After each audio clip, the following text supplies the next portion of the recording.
Salut les amis, j'espère que vous portez bien. Soyez tous bénis au nom de Jésus. Je suis gloire de Dieu, servante de l'Éternel. Et comme tous les dimanches, vous et moi, nous avons rendez-vous pour partager la parole de Dieu.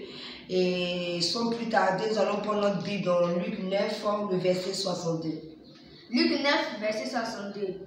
Jésus lui répondit, quiconque met la main à la charrue et regarde en arrière n'est pas propre au royaume de Dieu. Amen. Répète encore s'il te plaît. Jésus lui répondit, quiconque met la main à la charrue et regarde en arrière n'est pas propre au royaume de Dieu. La Bible dit que quiconque met la main à la charrue et regarde en arrière n'est pas propre pour le royaume de Dieu. Aujourd'hui, je veux parler à un chrétien. Que ton oui soit oui, que ton non soit non. Un pied dedans, un pied dehors, c'est dehors. Dieu nous demande qu'on ait les deux pieds là-dedans. Aujourd'hui, je vais parler à un chrétien pour dire que nous devons, lorsque nous disons que nous sommes chrétiens, nous devons vraiment nous donner esprit, âme et corps. Nous ne devons pas avoir un pied dedans, nous ne devons pas avoir un pied dehors. Le propre du chrétien aujourd'hui, c'est à ce jeu-là. Nous disons que nous sommes chrétiens, mais nous avons un pied dans le christianisme, un pied dans le monde. Et la Bible nous dit aujourd'hui que qui met la main à la charrue et regarde en arrière n'est pas propre d'être dans le royaume de Dieu. Pour dire que Dieu nous veut tout entièrement. Dieu veut qu'on se donne à lui tout entièrement. Aujourd'hui, c'est dommage de voir des chrétiens qui boivent toujours, qui sont tout le temps dans les maquis, qui sont tout le temps dans les bars climatisés, mais pourtant ils se proclament chrétiens. Vous savez pourquoi Dieu nous demande de ne pas boire? Parce que quand tu bois, il y a des effets. Tu as des effets. Souvent, quand tu bois, tu as envie d'avoir des rapports sexuels, tu pêches. Pour ne pas faire toutes ces choses, la Bible dit ne vous enivrez pas, ne buvez pas. Quand tu ne bois pas, tu ne peux pas t'adonner à ce genre de choses.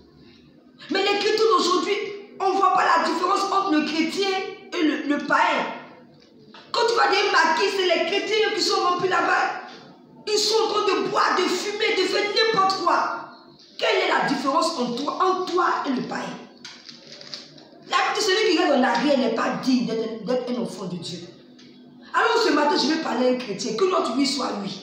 Si tu as décidé d'être un chrétien, alors vis-le pleinement. Vis ta vie chrétienne, ne regarde pas en arrière. Que tes deux pieds soient dedans. Que ton corps, ton âme, ton esprit soient en Christ. On prend le monde aujourd'hui pour envoyer dans le christianisme. Aujourd'hui, il n'y a plus de différence entre l'église et le dehors. L'église est remplie du monde parce que les gens ne savent pas faire la différence. Nous sommes chrétiens en même temps païens. Ça ne peut pas marcher.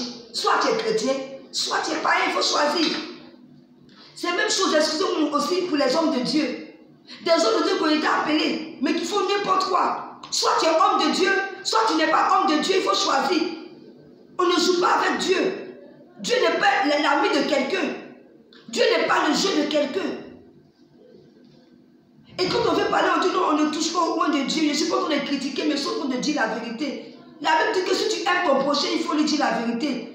La Bible dit que lorsque tu vois ton frère en train de tomber, il faut t'approcher de lui pour lui parler. Nos frères et sœurs, hommes de Dieu, que notre oui soit oui. Si tu dis que tu as choisi de servir le ténèbre, serre-le de tout ton cœur et pratique les commandements de Dieu. On donne la vérité. Si tu as choisi de marcher avec Dieu, serre-le de tout ton cœur. Arrête de regarder en arrière. Hein? Toi, tu dis que tu es chrétien, mais tu as encore les rapports sexuels. Quand tu parles d'assurance sexuelle jusqu'au mariage, tu dis non, ça là, on ne peut pas. On peut. Si tu es vraiment rempli du Saint-Esprit, tu peux rester comme ça jusqu'au mariage. La Bible dit fuyez l'impudicité. C'est dans la Bible. On n'a pas inventé. Fuyez l'impudicité. Mais des chrétiens qui sont chrétiens mais continuent de pécher. On ne peut pas leur parler de péché. Quand tu parles de péché, tu dis ah, vous voulez qui peut être saint? Qui peut être saint? Oui, on peut suivre Dieu et puis être à l'image de Dieu. Donc voilà un peu ce matin. J'aime pas trop durer dans mes vidéos. Que ton oui soit oui. Si tu as décidé d'être un chrétien, sois un véritable chrétien. Si tu as décidé d'être un homme de Dieu, sois un véritable homme de Dieu qui marche dans la vérité. Voilà un peu. Je vous souhaite un très bon dimanche. C'était gloire de Dieu.